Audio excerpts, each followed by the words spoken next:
Alhamdulillah. Alhamdulillah nahmaduhu wa nasta'inuhu wa nastaghfiruh wa nu'minu bihi wa natawakkalu alayhi wa na'udzu billahi min shururi anfusina wa min sayyiati a'malina man yahdihillahu fala mudilla lahu wa man yudlilhu fala hadiya lahu وأشهد أن لا إله إلا الله وحده لا شريك له وأشهد أن سيدنا محمدا عبده ورسوله أما بعد فقد قال الله تعالى في القرآن العظيم والفرقان المجيد يا أيها الذين آمنوا اتقوا الله حق تقاته ولا تموتن إلا وأنتم مسلمون يا أيها الناس اعبدوا الذي خلقكم من نفس واحدة وخلق منها زوجها وبث منهما رجالا كثيرا ونساء واتقوا الله الذي تساءلون به والأرحام إن الله كان عليكم رقيبا يا أيها الذين آمنوا اتقوا الله وقولوا قولا سديدا يصلح لكم أعمالكم ويغفر لكم ذنوبكم ومن يطع الله ورسوله فقد فاز فوزا عظيما وقال نبينا صلى الله عليه وسلم ان اصدق الحديث كتاب الله واحسن الهدي هدي محمد صلى الله عليه وسلم وشر الامور محدثاتها وكل محدثه بدعه وكل بدعة ضلالة وكل ضلالة في النار கணியத்திற்குரிய எல்லாம் அல்ல அல்லாஹ் ஜல்லஷானு தஆலாவின் நல்லடியார்களே, பெரியவர்களே, தாய்மார்களே, சகோதர சகோதரிகளே, அல்லாஹ்வுடைய தேர்வால் அவனுடைய கடமையை நிறைவேற்றுவதற்காக நாம் எல்லாம் இந்த ஜும்மாவிலே ஒன்று கூடியிருக்கிறோம். சிறப்புக்குரிய நாட்களை நாம் எதிர்நோக்கி இருக்கிறோம். இன்னும் 1-2 தினங்களில் துல்ஹஜ் முதல் 10 நாள் சிறப்புக்குரிய நாட்கள் வர இருக்கின்றன. இந்த நாட்களில் நாம் எதிர்நோக்கி இருக்கின்றோம். இந்த நேரத்திலே சில விஷயங்களை நாம் மனதிலே போட்டு வைத்துக் கொள்ள வேண்டும். அல்லாஹ் தன்னுடைய அருளால் சில காலங்களில், சில நாட்களில், சில மனிதர்களை சிறப்பித்து இருக்கின்றார். ரமலானுடைய நாட்களை போல துல்ஹஜ் 10 நாட்களுக்கும் சிறப்பு இருக்கின்றது. துல்ஹஜ் 10 நாட்கள் ஏராளமான நன்மைகளை பெற்றுத் தரக்கூடிய நாட்கள். இந்த வர இருக்கக்கூடிய துல்ஹஜ் முதல் 10 நாட்கள் வெறுமனே வழிபாட்டுக்குரிய நாட்களாக நாம் கருதிவிடக்கூடாது. நம்முடைய ஈமானை வளர்த்துக் கொள்வதற்கும், நம்முடைய உள்ளத்தை தூய்மைப்படுத்திக் கொள்வதற்கும், நம்முடைய வாழ்வை ஒழுங்குபடுத்திக் கொள்வதற்கும் உரிய நாட்களாக நாம் எடுத்துக்கொள்ள வேண்டும். அல்லாஹ் கூறுகிறான், வல் ஃபஜ்ர் வலயாலின் அஷ்ர், வைகரையின் மீது சத்தியமாக, 10 இரவுகள் மீது சத்தியமாக என்று அல்லாஹ் சத்தியம் செய்கிறார். அல்லாஹ் ஒன்றை கொண்டு சத்தியம் செய்கிறார் என்று சொன்னார்.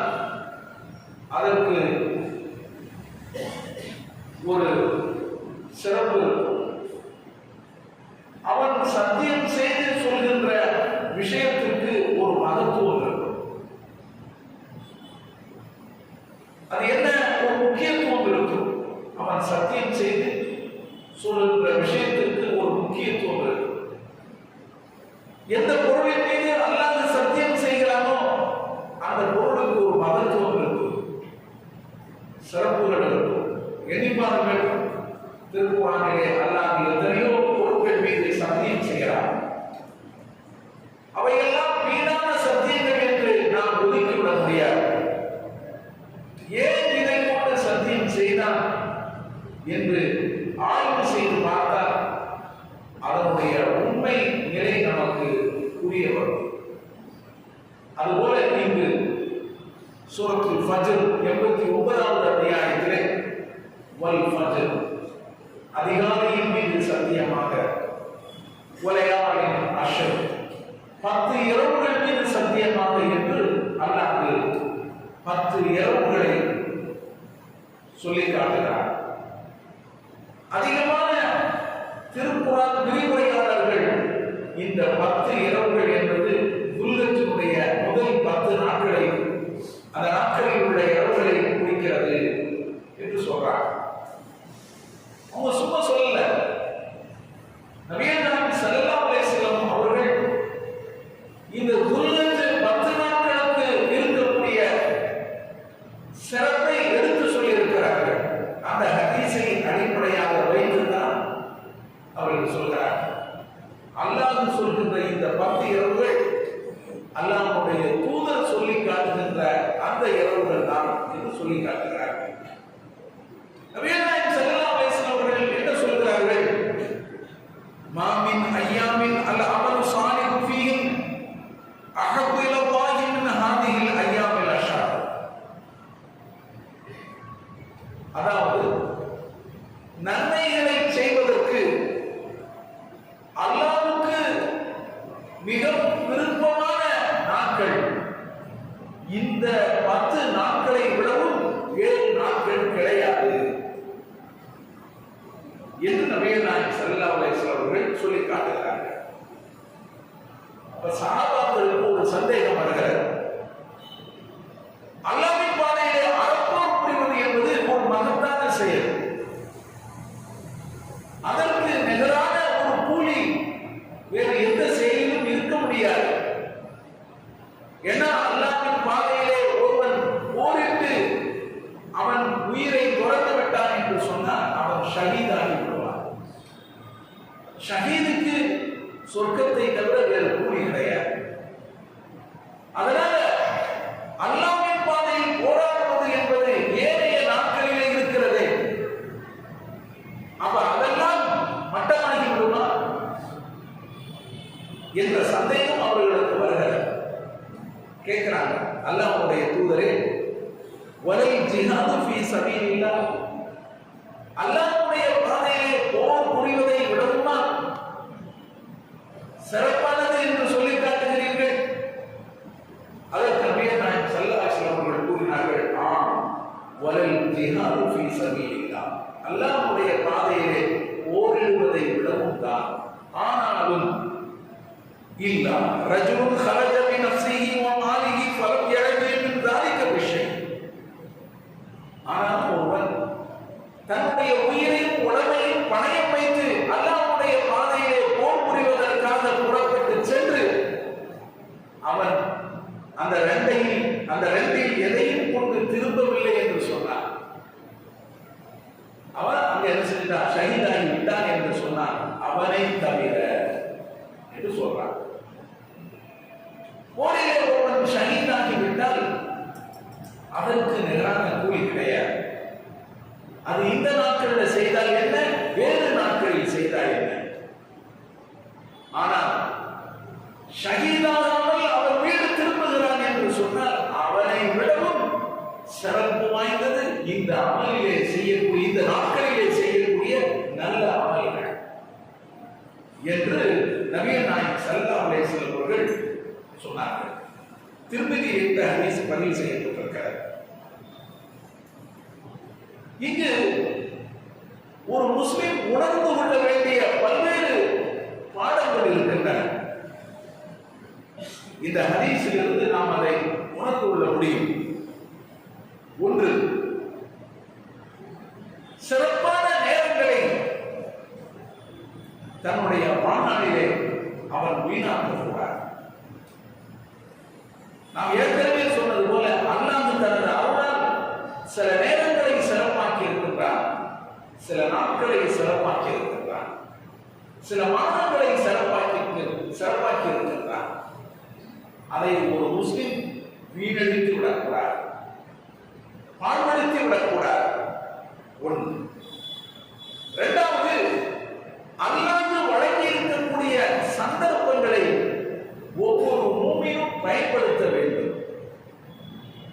இது அல்லாஹ் நமக்கு கொடுத்திருக்கக்கூடிய ஒரு வாய்ப்பு. நாம் திருந்துவதற்கு, நாம் நல்லவர்கள் செய்வதற்கு, நம்முடைய உள்ளத்தை பக்குவப்படுத்துவதற்கு,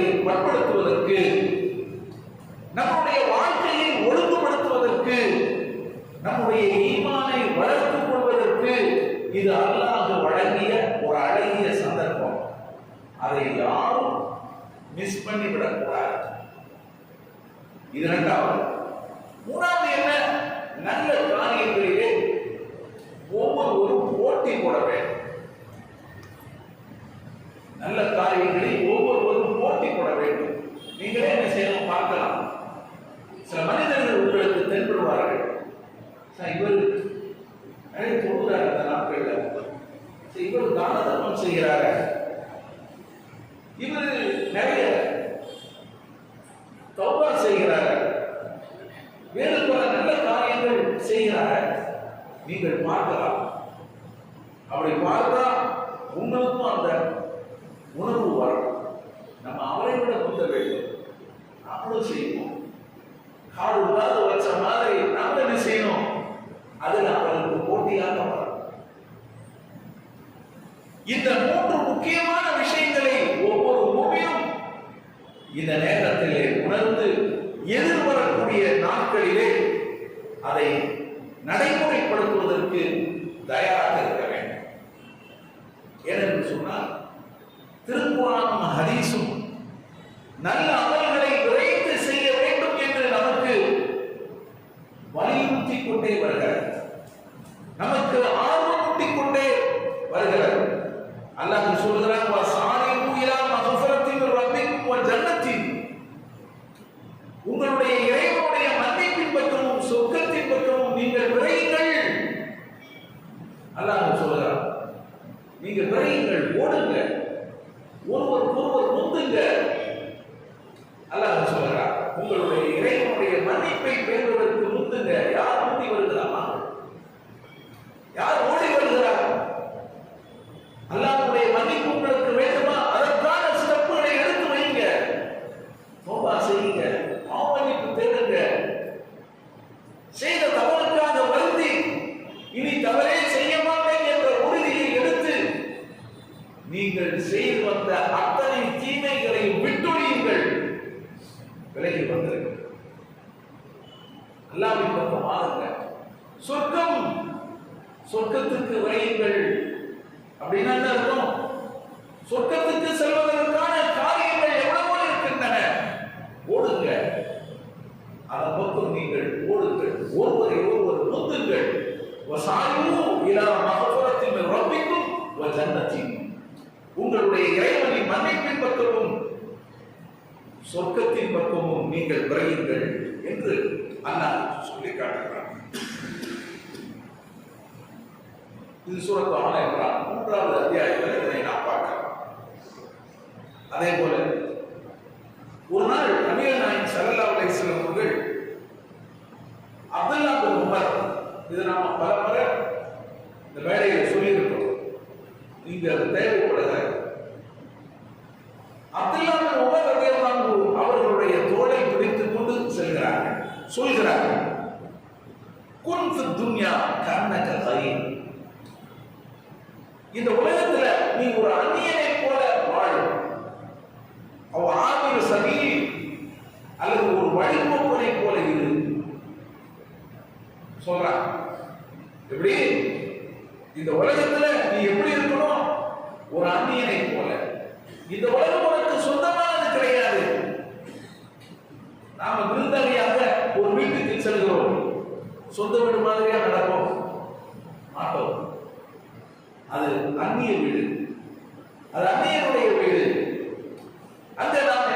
அடக்கி வாசிப்போம். கட்டுப்பாடுகளை நமக்கு நாமே விதித்துக் கொள்வோம். நம்முடைய பேரையும் புகழையும் அந்த இடத்திலே நிலைநிறுத்துவோம். அதுதான் இங்க இந்த உலகத்துல உன்னுடைய பேரையும் புகழையும் நிலைநிறுத்து. கட்டுப்பாடுகளை உனக்கு நீயே விதித்துக் கொள்.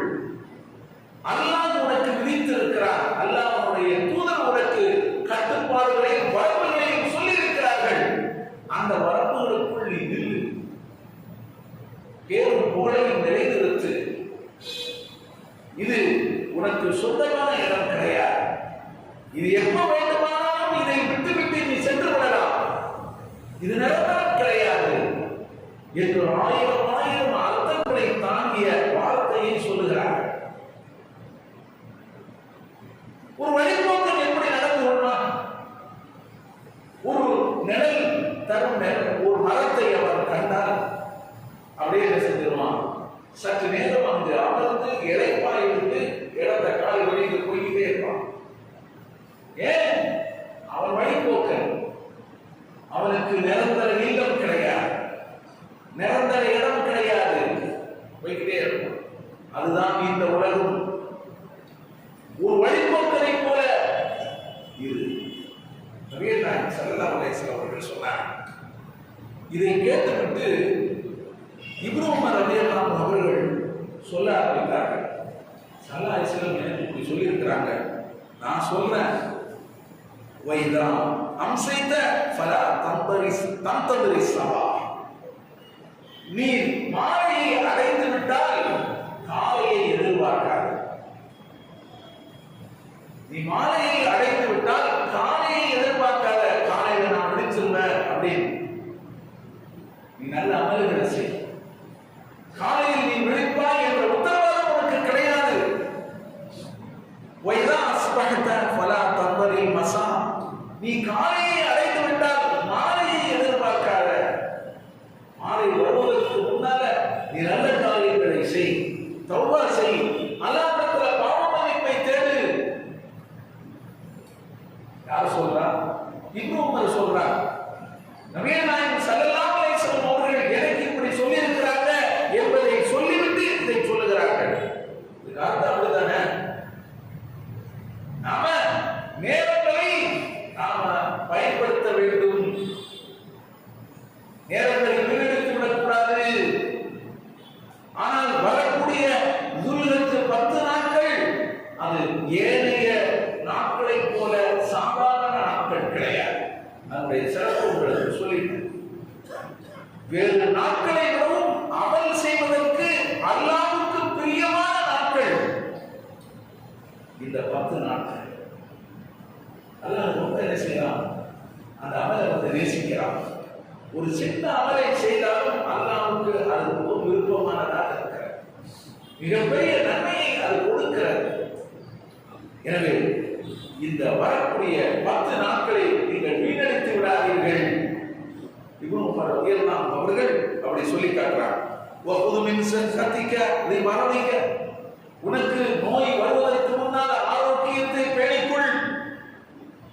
ஒமின் ஹயாத்திக்க நீ மௌத்திக்க. உனது மரணம் வருவதற்கு முன்னால் உன் வாழ்நாளை நீ பேணிக்கொள். இப்னு உமர் சொல்றார். நபிகள் நாயகம் ஸல்லல்லாஹு அலைஹி வஸல்லம் அவர்கள் சொன்னதை சொல்லிவிட்டு சொல்றார். இது என்னுடைய கருத்து. அல்லாஹ்வின் தூதர் ஏன் எனக்கு இப்படி சொன்னார்கள்? நாம வந்து கால நேரங்களை நாம தவறவிடக்கூடாது, வாழ்வழுத்தக்கூடாது என்பதை இப்னு உமர் ரலியல்லாஹு அன்ஹு அவர்கள் நமக்கு சொல்லி காட்டியிருக்கிறார்கள். சஹீஹ் புகாரியிலே இந்த செய்தி பதிவு செய்யப்பட்டிருக்கிறார். எனவே நாம் வரக்கூடிய இந்த வரக்கூடிய இந்த நாட்கள் மகத்தான நாட்கள்.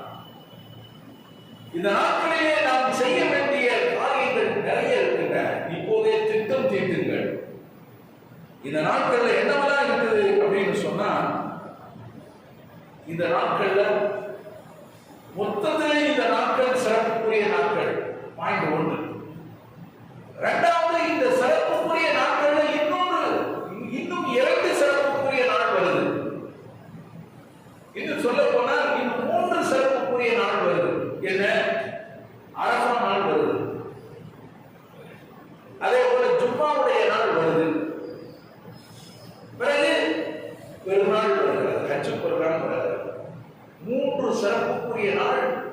இந்த சிறப்புக்குரிய நாளிலே வருகிறது. அப்போ சிறப்புக்கு மேல் சிறப்பு பெற்று அந்த 3 நாளும் இந்த நாட்களிலே நிற்கும். ஏனைய நாட்களில் உள்ள ஜும்மா நாளை போல இந்த நாட்களில் உள்ள ஜும்மா நாள் கிடையாது. வரக்கூடிய ஜும்மா அந்த சுல்ஹஜ் 10 நாட்களில் ஒரு நாளாக வரும் இன்ஷா அல்லாஹ். அப்படிதானே? அதே போல அரபாவுடைய நாள், ஹஜ் பெருநாள், இந்த நாட்கள் எல்லாம் மிக முக்கியமான வழிபாடுகள் ஒரே நாளிலே செய்ய வேண்டியவைகளாக வருகிறது. என்னபடி? இந்த நாட்களிலே நாம் தொழுவோம், பெருநாள் தொழுகையை தொழுவோம், ஜும்மாவுடைய தொழுகையை தொழுவோம், பிறகு அரபா நோன்பு வைப்போம், பிறகு குர்பானி கொடுப்போம், பிறகு ஹஜ் உம்ரா செய்யக்கூடியவர்கள் அதனை நிறைவேற்றுவார்கள். இதெல்லாம் இந்த நாட்களிலே குறிப்பாக வெள்ளிக்கிழமை, பிறகு அந்த அரபாவுடைய நாள், பிறகு அந்த ஈதுடைய நாள், பெருநாள், இந்த 3 நாட்களிலே இந்த வழிபாடுகள் எல்லாம் ஒன்று சேர்ந்து வர இருக்கிறது. ஜும்மாவை நாம் ஜும்மா தொழுகை நிறைவேற்ற போறோம், அரபாவுடைய தினம் நோன்பு வைக்க போறோம். தொழுவோமா இல்லையா? தொழுகை அதில் இருக்கிறதா இல்லையா? பெருநாள் தொழுகை, பெருநாளுடைய நாளிலே பெருநாள் தொழுகை தொழுவோம், தொழுது விட்டு குர்பானியை கொடுப்போம். அது மட்டுமா? அல்லாஹ்வை போற்றி புகழ்வோம், தக்பீர் சொல்வோம், நோன்பு நோற்போம். இதெல்லாம் இந்த நாட்களிலே வருகிறது. மொத்தத்துக்கு இந்த 10 நாட்களும் மகத்தான நாட்களாக நபிகள் நாயகம் ஸல்லல்லாஹு அலைஹி வஸல்லம் அவர்கள் நமக்கு சொல்லியிருக்கிறார்கள். எனவே வரக்கூடிய இந்த நாட்களை எதிர்நோக்கி இருக்கக்கூடிய நாம் இப்போதே ஒரு சின்ன பிளான் போடுறோம். 10 நாளைக்கு தகுந்த மாதிரியான ஒரு ஷெட்யூல் போடுறோம். போட்டு ஒரு பிளான் பண்ணி என்ன செய்யணும்? அந்த நாட்களிலே எதையும் மிஸ் பண்ணாம நல்ல அமல்களை நாம் செய்யணும். நம்முடைய உள்ளத்தை பக்குவப்படுத்தணும், பண்படுத்தணும். அப்படின்னா நாம் புறம் பேசக்கூடாது, கோல் சொல்லக்கூடாது, அவதூறு சொல்லக்கூடாது, வேற நல்ல வார்த்தைகளை நாம பேசணும், பிறரை சத்தியத்தின் பக்கம் அழைக்கணும், பிறருக்கு நன்மையை சொல்லணும், நன்மையை ஏவணும், தீமையை தடுக்கணும். நம்முடைய உள்ளத்தை நாம் பக்குவப்படுத்தணும். நம்முடைய ஈமானை இந்த நாட்களிலே நாம் வளர்த்துக் கொள்ளணும். ஈமான் பாழ்படும்படியான எந்த காரியத்தையும் நாம் செய்துவிடக்கூடாது. நம்மளுடைய ஈமானுக்கு உரப்படக்கூடிய வேலையைத்தான் நாம் வரக்கூடிய இந்த நாட்களிலே செய்ய வேண்டும். பிறகு நம்முடைய வாழ்க்கையை நாம் ஒழுங்குபடுத்த வேண்டும். எங்கே எங்கே நம்முடைய வாழ்க்கையில் மிஸ்டேக் இருக்கிறது, தவறுகள் இருக்கிறது, எங்கே நம்முடைய வாழ்வு சீர்கெட்டு போயிருக்கிறது, அதையெல்லாம் தேடி பிடித்து அதை சரி செய்து இந்த நாட்களிலே சீரமைப்போமாக. எல்லாம் அல்ல அதற்கு துணை செய்வானாக என வேண்டி என்னுடைய முதல் உரையை நிறைவு செய்கிறேன்.